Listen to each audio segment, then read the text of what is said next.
Hello, and welcome to Quiet Nights, your gentle retreat into a world of calm and tranquility. Tonight, we invite you to unwind with a soothing story, crafted to ease your mind and guide you toward a restful night's sleep. But before we begin, take a deep, unhurried breath, and then another.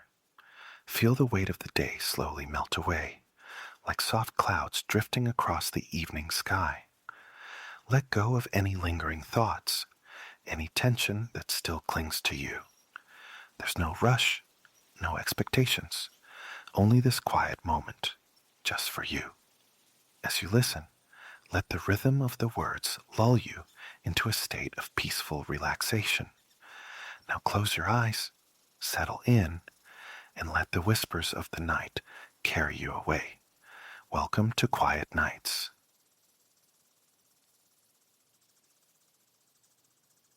Imagine the most exquisite shoreline etched in your memory, then amplify its beauty tenfold. Here you are, nestled upon sand like sifted pearl, gazing outward where turquoise water kisses the horizon. A day sculpted from perfection unfolds. Sunlight, a warm benediction on your skin, pours from the vast, pale blue expanse above. From the sea drifts a caress of air, a gorgeous zephyr tempering the heat to blissful comfort. The ocean murmurs its ancient lullaby, wavelets sighing against the bone-white shore. Peace settles deep within you, a profound stillness mirroring the rhythmic rise and fall of the water. Your breath, an internal tide, swells and recedes in time with the waves, a gentle cadence in chest and belly. For a heartbeat, you surrender, eyes closed. The breeze becomes a tangible whisper across your face. Shorn of sight, the ocean's voice gains clarity, each incoming wave a deeper sigh of calm than the last. Tranquility washes over you, pervasive and complete, until you feel as serene as the sea itself. Opening your eyes, a subtle shift tingles the air. The turquoise liquid still shimmers ahead, sunlight fracturing on its restless surface. The same pearlescent sand cradles your feet, yet turning your head, the expected vista dissolves. Beside you sits an elephant, magnificent and gray, his presence utterly astonishing, yet strangely right. He appears to be luxuriating, limbs extended upon the sand, his silvery hide catching glints of the sun. Zeus offered glimpses, distant and contained, but never this proximity, this palpable aura of gentle intelligence. He carries the grace of youth, dimensionally smaller than the giants of recollection. Tiny tusks, like polished ivory buds, flank his trunk. Not a calf, then, but not yet fully immense. Atop his noble head, a scattering of coarse chestnut hair dances in the breeze, mimicking the languid flap of his colossal ears just below. Those ears, vast and expressive, mark him unmistakably African. His gaze meets yours, imbued with an unexpected kindness. Then the impossible happens. He speaks, his voice a low rumble, soothing as the ocean's undertow. Kalen, he names himself, your guide for this unfolding day. Though merely 10 years old, his entire existence has been woven into the fabric of East Africa's splendor.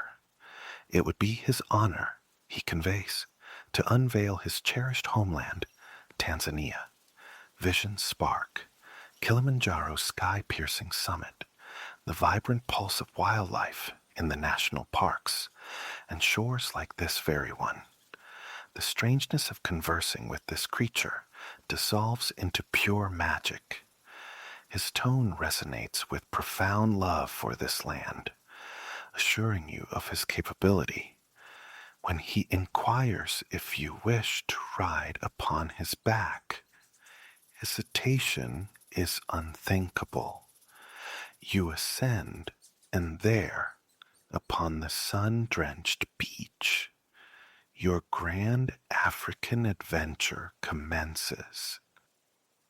Kalen's steps are measured, deliberate, his broad back an unexpectedly comfortable perch.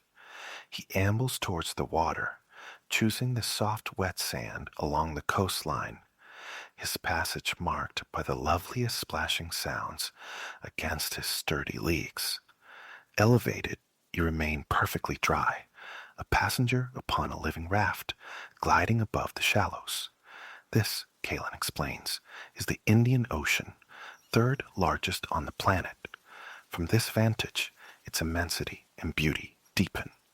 You trace the shifting hues across its surface, the bright cerulean near the shore, deepening progressively into profound peacock blue. Far out, diminutive boats bob, their wooden skeletons barely cresting the waves, triangular white sails catching the breeze like resting gulls. Sailing that expanse must hold its own quietude, yet the wonder of this coastal journey feels complete. The sand, resembling powdered sugar, unfurls for miles, punctuated by elegantly leaning palm trees. Their slender branchless trunks culminate in crowns of fanned green leaves, swaying as if they too are unwinding in the generous sun. Nestled amongst and behind them, structures of varying design emerge. Charming small lodges, beckoning holidaymakers, boast dazzling white walls and sun-drenched patios arrayed with loungers. Wooden chalets on stilts stand open for commerce, their bamboo shutters rolled up, revealing glimpses within. You drift past mini-markets and eateries, surf shacks and snack bars. People populate this scene, moving through their day, some tending shops, others reclining languidly. Yet, whether occupied with tasks or leisure, a shared, unhurried rhythm pervades, mirrored in the easy smiles they wear. Kalen, it seems, is not alone in his affection for this African haven. The salty tang of the ocean breeze swirls around you, soon joined by other, more delectable aromas. Kalen senses them too, his trunk lifting, questing the air with audible interest. The local market, he clarifies, is the next destination on your tour. He alters course, stepping from the shallows onto the dry, warm sand. In the distance, a melody unfurls, the vibrant strumming of guitars and the soulful cadence of male voices singing. The music possesses a slow, hypnotic beat, perfectly attuned to the relaxed environs. It swells as you approach, mingling with a low hum of amiable conversation, until the market itself materializes, a vibrant line of stalls sheltered beneath a long, continuous canvas awning. Echoing the unhurried grace of the coastline dwellers, everyone here exudes contentment. Stallholders laugh and banter, coaxing potential buyers, while patrons drift between displays, their pace unconsciously syncing with the music's pulse.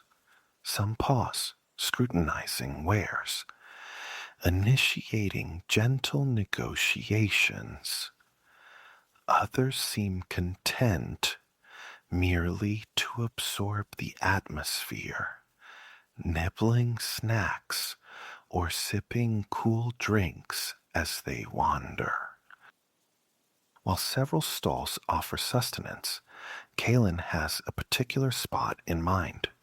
He proceeds down the market's central aisle, flanked by opposing rows of tables. A fortunate thing, his youth, you muse. A fully grown bull might struggle beneath the canvas roof. Even now, Kalen towers over the surrounding people, yet miraculously, collisions are avoided, undue attention scarce. Aside from the occasional acknowledging nod or wink, an invisible buffer seems to encircle you both, parting the crowd effortlessly. Kalen halts before a table where a woman with a radiant smile presides over a large, round pan. She's adorned in a traditional dress of breathtaking yellow and blue, patterned with silhouettes of giraffes striding contentedly across a savanna landscape. Wooden bracelets clink on her arm as she stirs the pan's contents, releasing a delicious aroma from the golden bubbling oil. Her smile widens at the sight of Kalen. She greets him like a cherished friend, patting his flank as he explains your Tanzanian exploration. Aminata, you learn, is her name, and the sizzling fare is cassava. Superior to potato chips, she insists, the finest snacks available. And because you are Kalen's companion, they are offered freely. Aminata spoons a generous portion of cassava chips into a paper cone, adding a flourish of your preferred sauce. You hold it close, inhaling the savory steam as they cool slightly. The first bite confirms her claim, utterly delicious, similar to potato fries, yet lighter, with a pleasing chewiness. They possess a subtle vegetable sweetness that borders on dessert. While you savor your treat, Kalen partakes from a large bunch of bananas resting on the table, deftly curling his trunk around each fruit, conveying it to his mouth with appreciative murmurs. Soon, both bananas and cassava are happy memories. You both express gratitude to Aminata, who invites you back any time, before continuing your market immersion. Variety blossoms around you. No two stalls offer identical goods. The market is a cornucopia. Food, furniture, hats, jewelry. You could acquire immense, round cushions in a kaleidoscope of patterns, or a substantial wooden zebra, carved and painted with startling realism. Canvas sacks overflow with beans for scooping. Vibrant oil paintings beckon the eye. One stall overflows with fabrics, bolts piled high, awaiting transformation into clothing. Amidst the riot of color, you spot the very yellow and blue giraffe print adorning Aminata, perhaps purchased here before being skillfully sewn into her flowing dress. Kalen pauses once more, this time beside a drink stall where a chalkboard advertises freshly squeezed sugarcane juice. Like Aminata, the proprietor beams at Kalen's arrival. He gently ruffles the bristly hair atop the elephant's head before turning to you with a warm, encompassing welcome. Jabari, he introduces himself. Upon learning you are a guest in his country and Kalen's friend, he insists on providing a complimentary drink. He selects a stalk of raw, golden sugarcane, resembling bamboo, but thicker, more substantial. Placing it between two metal rollers, he cranks a wheel. The cane feeds through, emerging flattened on the other side, while its sweet, syrupy essence drips down a metal slide. Filtered through a sieve, it joins a mixture of fresh ginger and lime juice. Jabari grins, stirring in crushed ice, assuring you it's the best drink imaginable. He secures a lid, inserts a straw, and presents it. The cup feels cool against your palm, the liquid within a luminous lime gold. The taste is sheer refreshment, bright, tangy, yet wonderfully sweet, drawn directly from the sugarcane's heart. Kalen, evidently, shares your appreciation, though his preference lies with the fibrous cane itself. Jabari offers him a basket filled with the pressed golden remnants, adding a few uncrushed stalks for good measure. One by one, Kalen curls his trunk around them, conveying them to his mouth, chewing with contented deliberation. This juice stall stands adjacent to the source of the enchanting music. A local band is playing, providing a perfect soundtrack as you sip your drink. A guitarist sits centrally, flanked by two companions. His fingers move with gentle precision across the strings as he sings, his voice weaving beautiful, soulful melodies that coax a smile. His bandmates join in harmony. Positioned in a natural alcove between stalls, they face the ocean, their music seemingly offered to the waves themselves. The song, Kalen translates softly, speaks of embracing slowness. A hasty person, he murmurs, quoting a local saying, misses the sweetest things. He leisurely returns his attention to the sugarcane basket. You continue to savor the sweet, cool juice. Neither of you feels any urge to rush, content to linger in this perfect, unhurried moment. When the basket is empty and your cup drained, you offer sincere thanks to Jabari, bidding him farewell. It's time, Kalen indicates, to leave the market's embrace. Refreshed by food and drink, he is ready to reveal more of his extraordinary homeland. Together, you depart, Kalen carrying you onward at his comfortable, easy gait, allowing you to relax and absorb the shifting scenery. Beneath Kalen's broad feet, sand gives way to pavement. Roads appear, carrying cars, buses, bicycles. Buildings rise around you. Venerable stone schools, long stretches of shops, and towering silver skyscrapers aspiring towards the clouds. Dar es Salaam, Kalen informs you, once a humble fishing village, now a vibrant, sprawling metropolis, Tanzania's largest city, home to over 6 million souls. Yet, strangely, it doesn't feel crowded. It's as if you and Kalen move through a private version of the city, his leisurely pace deceptive, covering ground swiftly thanks to his immense stride. Soon, the urban landscape recedes, replaced by rolling grasslands stretching northward. Greenery dominates, every conceivable shade painting hills and plains, adorning scattered trees, plants, and bushes. Kalen follows a well-defined path, an orangey-brown ribbon winding through the green, compacted by the passage of countless animal feet and hooves. Quietude descends, deeper than the city's hum, punctuated now by the constant melodic chirping of birds. Some are true songbirds, their intricate tunes reminiscent of the market band's soulful singers. You are traversing a field bathed in golden light when a colossal mountain peak first commands the horizon. Recognition dawns even before Kalen speaks its name. Kilimanjaro, Africa's highest summit. Unobscured by cloud on this brilliant day, it presides over the landscape, its flattened-looking crown dusted white with snow.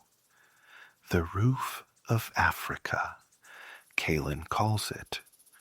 19,000 feet it soars, not merely a mountain, but a dormant volcano. People journey from across the globe to ascend its slopes, but they are not its only inhabitants. The Chaga people, Kalen explains, cultivate lives upon its flanks, tending verdant crops and gardens. Fed by streams cascading from the summit's snowmelt, they grow everything from bananas to coffee beans, consuming what they need, selling the surplus. This great mountain shelters wildlife too, monkeys chattering in the canopy, watchful ravens, elusive two-horned chameleons thriving within the miles of misty rainforest cloaking its sides. Further down, around the mountain's broad base, life teems, including Kalen's own family. They are content here, he says, surrounded by wondrous neighbors. You need not rely solely on his word. As you draw nearer to the sprawling, snow-capped giant, the diverse wildlife becomes increasingly visible. 2 rhinoceroses appear, an adult and a calf. The youngster cavorts in a muddy patch, rolling onto its back with joyful abandon, legs kicking skyward, while its parent grazes placidly on a large fruit bush nearby. A dazzle of zebras crops the grass, one pausing to bask, its stark black and white stripes intensified by the sunlight. And then, to your delight, a trio of giraffes ambles across the plains, their patterned hides echoing Aminata's dress.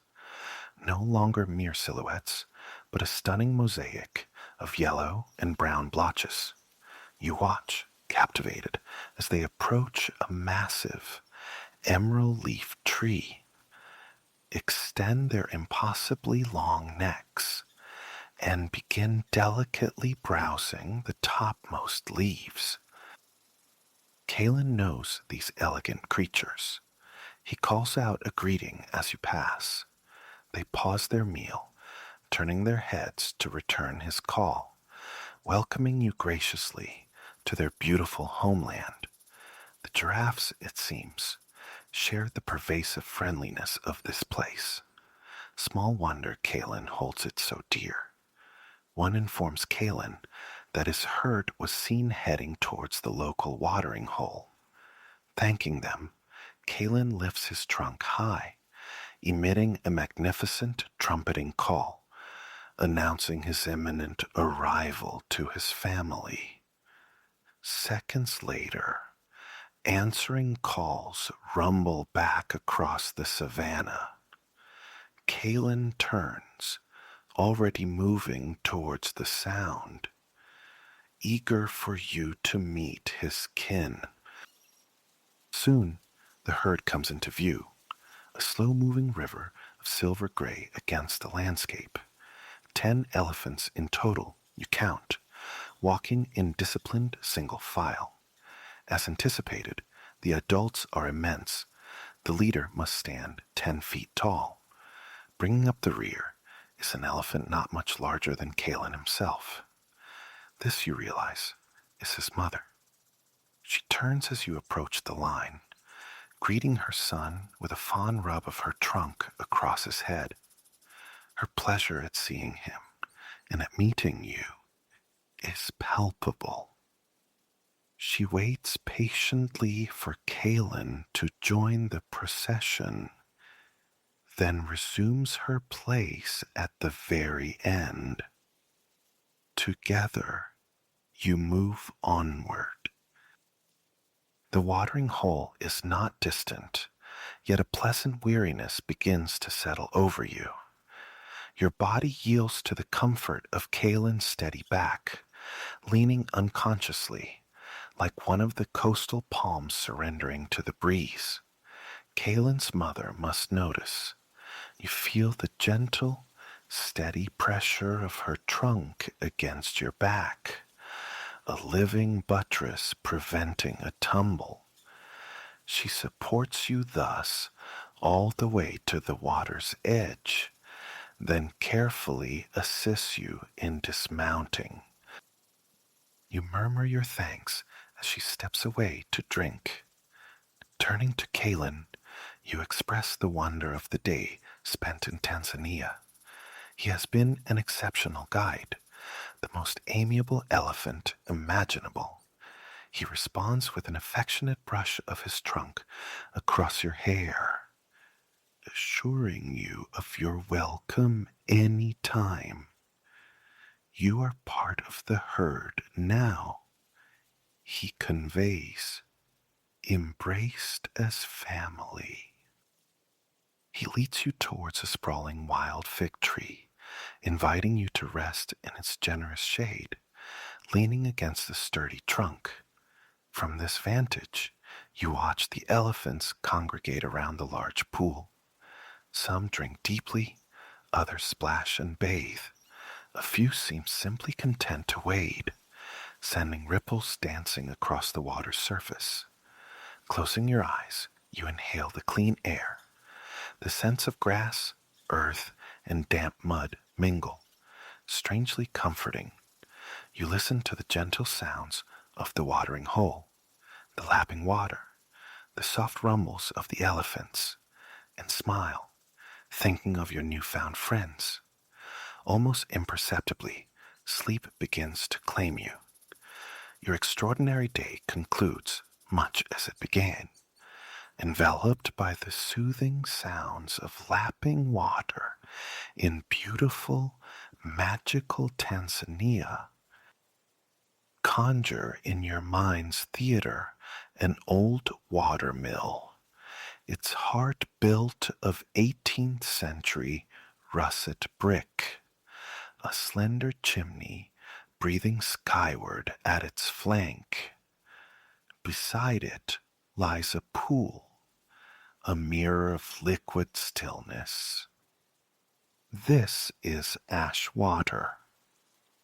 Here, our pilgrimage unfolds. You find yourself poised upon gray concrete, the mill holding court just before you. Its lean chimney ascends. The adjacent water sleeps, hushed and undisturbed. Today promises a serene meandering through this slice of the Midlands, the very earth that nurtured Alastair Finch, the soil from which sprang visions for his children's tale, the little folk's journey, and later the tapestries of his fantasy epic, the Sovereign Stone Saga. These narratives, woven into the astonishing realm of Ethelgard, have struck chords deep within countless souls. Small wonder, then, that the Sovereign Stone Saga endures as one of history's most cherished book cycles. Our walk commences here, at the mill, nestled within the Verdant suburb of Verdant Hill, southeast of Ironbridge City. From Ashwater Mill, your path traces past Finch's former childhood, dwelling on Hawthorne Lane. Southward, you'll venture then, uncovering the bewitching Whisperwood Fen, theater of Finch's youthful escapades. Ultimately, your excursion culminates in a gentle promenade across the glorious fields of Meadowlands Park. For now, though, a steady current of traffic flows on the road behind, a ceaseless, low thrum from engines breathing. Each passing vehicle trails a light caress of wind, cool against your skin. Thoughts drift through your mind, ephemeral as these automobiles. They cause no disturbance, they merely pass. You are clad in light, comfortable attire, a soft sweater knotted securely at your waist.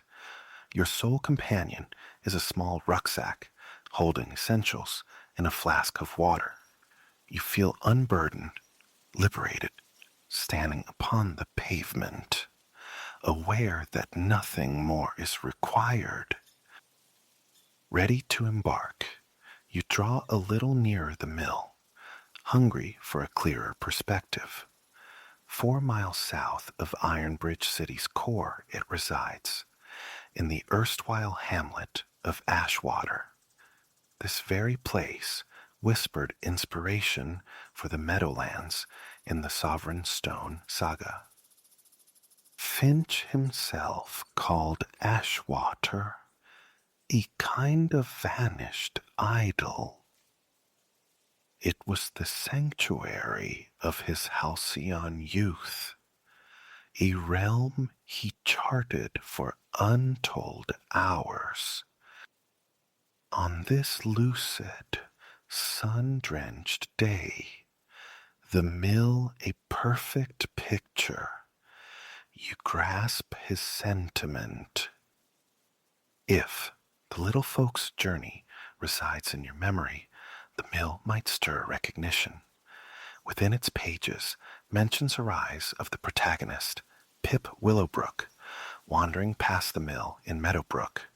Today, Ashwater Mill stands transformed into a museum, enshrining a permanent Finch exhibition. Legend whispers that Finch and his brother, playing amidst these grounds, were once chased away by the miller's son. They dubbed the boy the Flower Ghost, spectral in his coating of mill dust. These encounters later breathed life into Silas Grubb, a character in Finch's chronicles, also a miller's offspring. Crafting the enchanted world of Ethelgard, Finch drew deeply from the wellspring of people and places encircling him. Ashwater Mill and its environs are embraced by a pale timber fence. Just beyond, a dense congregation of dark emerald bushes and trees masses. Through apertures in the foliage, the silhouette of the red brick mill emerges, crowned by its pointed, ruddy roof. A tall chimney presides over it from the rear. In the brilliant sunlight, the edifice and its verdant frame cast a reflection upon the crystal mill pond. This watery image quivers slightly, fractured by subtle, gleaming ripples. The pond, a known haven for wildlife, regularly hosts herons, mallards, and moorhens. Afar, a dark avian shape punctuates the water's edge. You step right up to the fence, peering intently through the leafy screen. The bird's vivid beak, a slash of scarlet and gold, first captures your gaze. Its body, cloaked in ruffled sable plumage, accented with white, stands on lime green legs. A moorhen, surely you deduce. You observe as it edges pondward, then gently commits itself to the water's surface, floating. It seems utterly peaceful, carefree, bobbing contentedly with each soft ripple's passage. The moorhen emits a high, sharp chirp of satisfaction.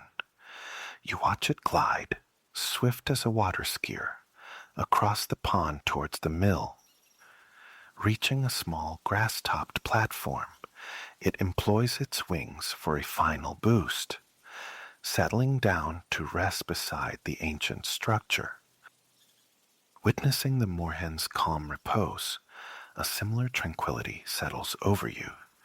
You absorb the delightful tableau of mill and pond one last time, briefly shuttering your eyes to etch it onto imagination's canvas. A deep inhalation draws fresh air into your lungs. You release it with a contented sigh. Turning leftward, you begin the trek to your next waypoint, Finch's childhood home. As you proceed, you fall into a steady, comfortable rhythm. High above, against the canvas of immaculate blue, a bird beats its wings, charting a course parallel to yours. Could it be the moorhen, you muse, accompanying you on your pilgrimage? The thought conjures a smile. Not long after leaving the mill's presence, you arrive at a bustling roundabout. Patience serves you for a minute or two. awaiting a lull in the traffic's dance. When safety permits, you cross, turning right onto Hawthorne Lane. Anticipation quickens your pulse, knowing your destination lies near. A fellow walker approaches from the opposite direction. You offer a smile and a nod, receiving the same in return. Soon, you stand before 264 Hawthorne Lane, known then as Seven Birches. Finch's family settled here in 1896 when he was but 4. It was his first Ironbridge City residence, now among the area's most venerable houses. You pause, drinking in the details. The mock Tudor dwelling presents itself before a row of similar homes. A charming front garden boasts a wide stone path, flanked by delightful squares of green lawn. The upper story of the quaint two-level building is painted white, accented with dark timber strips, lending character. Below, exposed brickwork frames a wide bay window that pushes outward. The house possesses a pleasing irregularity of form, with a pointed roof and a section extending forward, sheltering the robust green front door. Like its neighbors, the property is enclosed by a low wooden fence and gate. How many times, you ponder, did Finch pass through this very gate, behind that green door? In Finch's era, this locale was entirely rural. He declared his time here the most joyful of his childhood. As sunlight bathes the houses, casting shadows that embrace them, you conjure visions of that bygone time. A corresponding happiness wells within you, imagining those idyllic youthful days. Before Finch's house, a strip of green grass runs alongside the pavement. At its heart stands a tree, its leaves glinting like emeralds in the sun. The crowns of larger trees peek over the rooftops behind, swaying gently in the breeze. You comprehend Finch's affection for Hawthorne Lane. Even now, amidst the hum of passing cars, an enduring sense of peace prevails. Reaching into your rucksack, you retrieve your water flask. After a cool, refreshing draft, you prepare to resume your adventure. Next lies the enchanting Whisperwood Fen. To reach it, you cross the road, retracing your steps. Within minutes, a road appears on your right. Following the pavement, you navigate more suburban streets before arriving at the Fen's entrance. Whisperwood Fen, once a reservoir for Ashwater Mill, is now a park and nature sanctuary. Through its core meanders the lovely Chillwater Creek. The fen provided the spark for the elderwood, bordering the meadowlands in the book Companions of the Stone. Finch depicted the elderwood as ancient, a remnant of immense, forgotten forests, a description perfectly befitting this woodland. Twin clusters of centuries-old trees guard the fen's threshold. They stand diverse in stature, form, and texture, some arrow-straight and tall, others gnarled and leaning, bark smooth on one, rough and time-scarred on another. You draw nearer. Deep, intriguing lines etched into their skin betray their great age. Leaves upon their branches perform a ballet as a light, warm gust whispers past, creating a wonderful, rustling symphony. Breathing in, you register the pleasant, loamy scent. intensifying as you step into the fen proper. The park remains largely as it was in Finch's time, save for the addition of a pale timber walkway snaking off in various directions through the trees. Stepping onto it, you reflect on what a superb arena this must have been for Finch's boyhood explorations. Further along the path, you spy two children shod in Wellington boots. They are paddling in the creek, perhaps just as Finch and his brother once did. One child sends up a small spray with her left foot. Water droplets arc through the air. She laughs, stomps again, and water sloshes over her boots. You smile, observing their simple delight, then continue along the walkway. The tread of your shoes against the wooden planks produces a satisfying clip-clop cadence. You focus on this sound as you walk, finding it calming, grounding. Presently, you encounter another band of children, scaling some of the more twisted, accommodating trees. A boy, perhaps 8 or 9, triumphantly gains a sturdy branch, beaming with pride at his conquest. The fen truly is a natural playground. Again, you perceive its allure for the young finch. You follow the meandering path.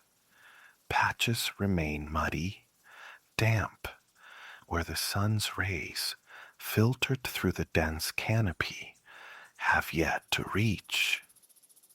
You tread carefully over the mire, the clip-clop of your footfalls momentarily transforming into a soft squelch. Just ahead, to your left, a flight of wooden steps ascends to a decked viewpoint. Eager for a different perspective, you head towards them and begin to climb. With each step, you rise closer to the ancient treetops. The sun's warmth intensifies here, pouring through gaps in the leafy ceiling. Looking upward, you see the sun glowing through a patterned quilt of clouds that has gathered across the sky. In this moment, poised calmly on the viewing deck, you feel utterly at ease.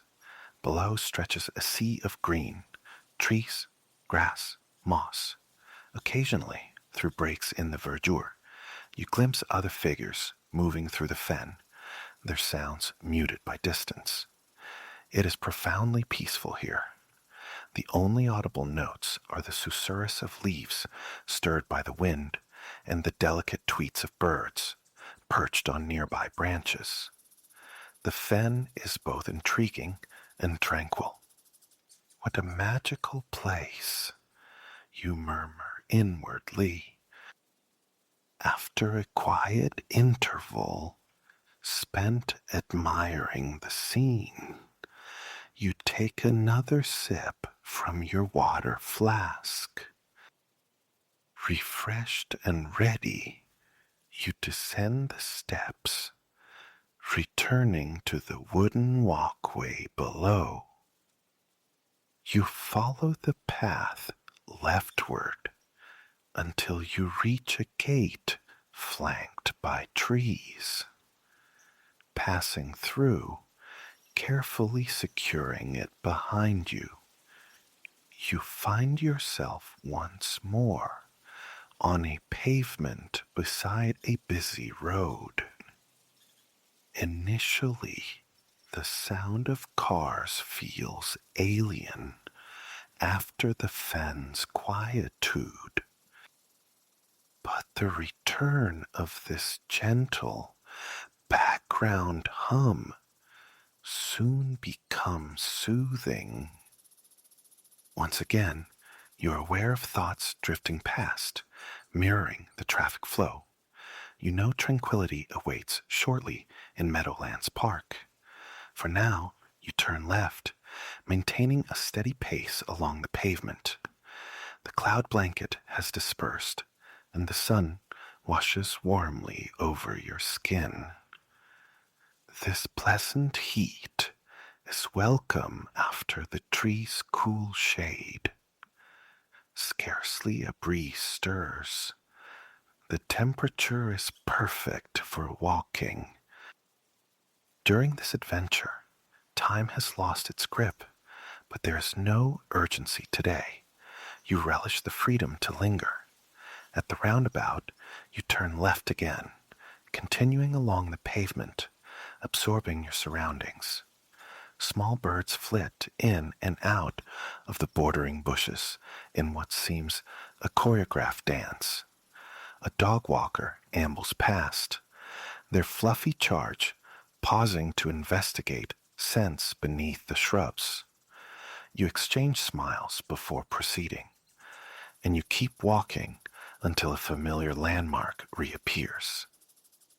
On your left stands Ashwater Mill, the genesis of this wonderful exploration. This time, however, you walk past it, turning left through the car park. As you cross the tarmac, you notice a pale wooden sign beside an opening. The words are indistinct from this distance, so you draw closer. Soon they resolve. Welcome to Meadowlands Park. A sense of accomplishment washes over you, having reached the final destination on your journey through Finch's remarkable world. The park received its name in 2005, honoring Finch's deep ties to the vicinity. It is a nature reserve, tracing the beautiful valley of the serene Silver Stream River for some 4 miles, comprising wetland, grassland, woodland, and heath. The park teems with wildlife.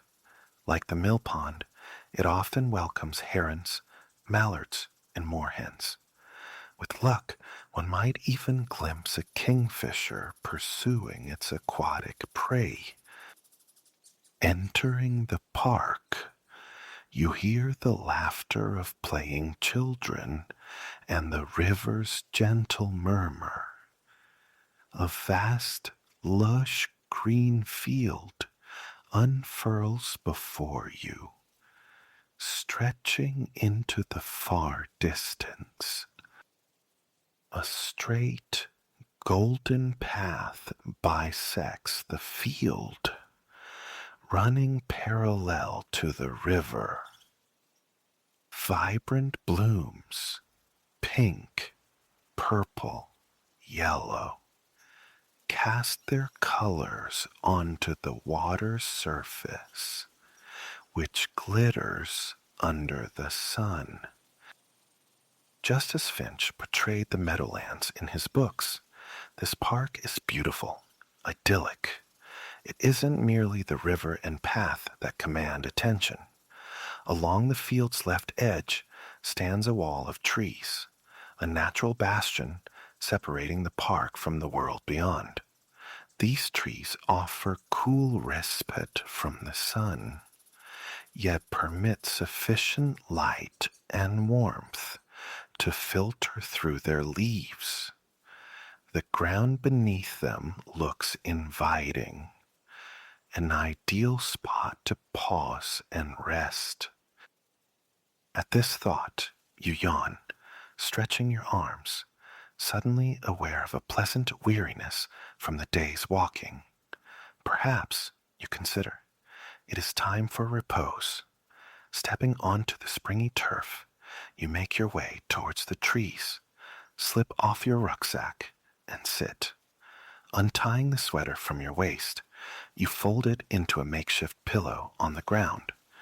You lie back, resting your head upon the soft fabric, allowing your arms and legs to fall loose, relaxed. Your limbs sink into the yielding grass beneath. The earth accepts your weight. Above, fragments of blue sky peek through the leafy canopy. You feel the sun's warmth kiss your skin. Few clouds drift overhead. Your eyes grow heavy, drowsy. You blink several times, striving to remain awake, to savor the blissful atmosphere.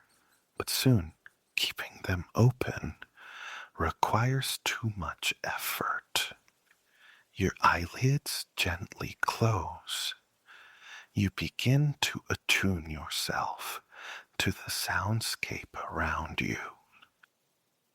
The faint chime of children's laughter reaches you, mingling with the river's soft rush. Then the rustle of leaves in the breeze, the sweet counterpoint of birdsong. These sounds deepen your relaxation as your mind begins to drift, to dream. You draw a long, slow breath and exhale with a sigh of deep satisfaction. You reflect upon the extraordinary pilgrimage undertaken today. The mill's stunning reflection in the pond near the walk's beginning. The moorhen discovered at the water's edge. You recall Finch's childhood home, your daydreams of inhabiting that past. Then, the vivid memory surfaces of the profound peace experienced on the Whisperwood Fen viewpoint. But which part, you wonder idly, was the favorite? Perhaps exploring the Fen's mystical terrain, or maybe this very moment, resting here in Meadowlands Park. Whatever the answer, all thoughts are gradually receding, dissolving into the calm fostered by Finch's tranquil world. And you know this world remains accessible, a sanctuary to revisit whenever a moment of quietude is needed. Lying upon the grass, utterly still and serene, your breathing slows, deepens, and becomes quieter. You are completely at peace. Gradually, gently, you drift into a profound and restful sleep.